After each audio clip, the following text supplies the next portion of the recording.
To build queues in collectorpro, start in the maintenance menu and click queues. Then click add new at the bottom of the screen.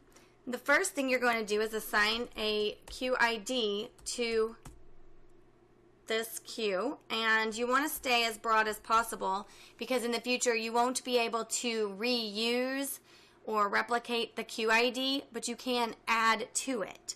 So I already have a front end queue and I have a front end A through D queue, so now I'm going to create E through K. I'm going to give it a description,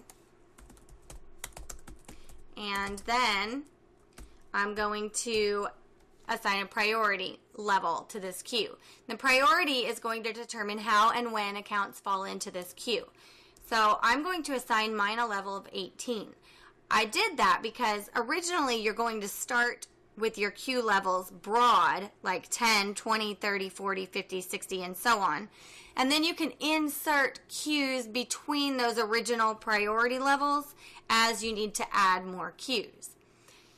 So I already have a queue level 10 and a queue level 20, and I've created other queues in between there. So 18 is where I know that this needs to be prioritized. Then I'm going to make sure that mine is checked active so that the system recognizes that this queue does need accounts to be put in it when they meet the criteria. If you ever need to discontinue use of a queue in collectorpro, there's no way to delete a queue, but you can come in, select a queue, and uncheck the active box, and it will deactivate the queue until you deem necessary to use that queue again. Next to that, you have do not re-queue. Typically, you will leave this unchecked, or the system will not look to move the contracts in this queue when they meet other criteria. Meaning that if this is a front end or early stage collection queue and the customer never makes a payment, and so it meets a higher level of delinquency criteria and it should move into another queue for someone else to work, if I have this checked, that will never happen. The contracts that start here will always stay here regardless of criteria that they meet. So you want to make sure typically that that's unchecked. The same with respect assigned. If this is checked, then the original collector assigned to this queue and the contracts in this queue will always be the only collector that can see the contracts in this queue. So you want to uncheck that typically so that the accounts, as they move and they meet criteria of other queues, then the collectors assigned to those other queues will have access to the contracts. Otherwise, the original collector will have the contracts from cradle to grave. Now you're going to look at the parameters that you want to put on this queue. Do you want to include things like first-time delinquencies? Do you want to include Spanish-speaking accounts? Insurance that's expired? Do you want to exclude things where the contract is current but there may be outstanding fees or side notes that are due or late fees? Do you want to collect on those smaller balances or outstanding fees? If not, then check exclude and they won't drop in this queue. Only when it's a delinquent payment balance would they fall in. Then you can select specific companies. If you have multiple companies and you're trying to pull contract data, then you can determine what companies you want to pull that data from. So if I have a sales company and a finance company, typically I'm doing collections from my finance company, so I only need to pull contract data from that company. So I could click select companies, highlight my finance company, move it over, and then I can even drill down more specifically to certain lots within that company if I need to. Now I can assign the queue. You can assign a queue to either a user or a group of users. So if you want just an individual collector to have access to this queue, you could select a user. Otherwise, you would select one of the groups that you created that contain multiple collectors.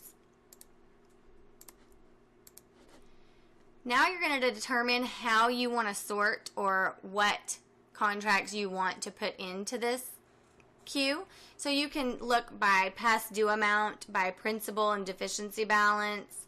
You can do an alpha range by last name or first name. So I know I need an alpha range because I'm going to do the front end E through K. So I would do E through K, Z, Z, Z to make sure I get everything. And then you can use things like contract days if you want to include things based on how long that contract has existed. Contract payments, how many payments have been made on that contract in total.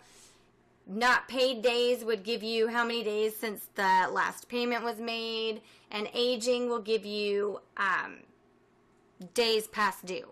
So I'd say here I'm going to use aging as well as alpha, and I'm going to do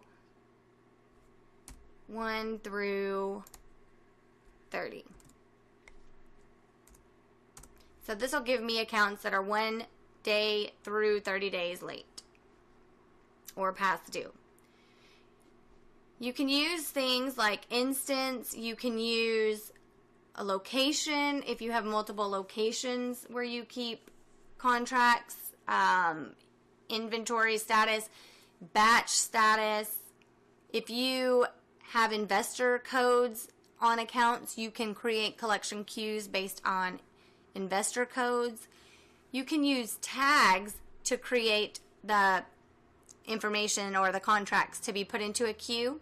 For example, if you have a Spanish tag and you tag accounts with Spanish-speaking customers in Fusion, then you could select your Spanish tag and check up here, include Spanish-speaking accounts, and then this queue would contain Spanish-speaking contracts that you have a tag associated with for that. Once you have all your criteria and your parameters selected, you'll click Save, and you'll get a note saying that that collection queue or record has been saved. If you ever need to edit information in a queue or deactivate it, you can come back into the maintenance queue area and come to the right corner and click Select Queue. Locate the queue you need to edit and select that, and it'll give you an editable view of the queue. You can deactivate it at that point. You can change the parameters that you've created, any edits that you need to make, and when you're done, save those edits and close when you've completed this activity, and you can move on to assigning or working the collection accounts.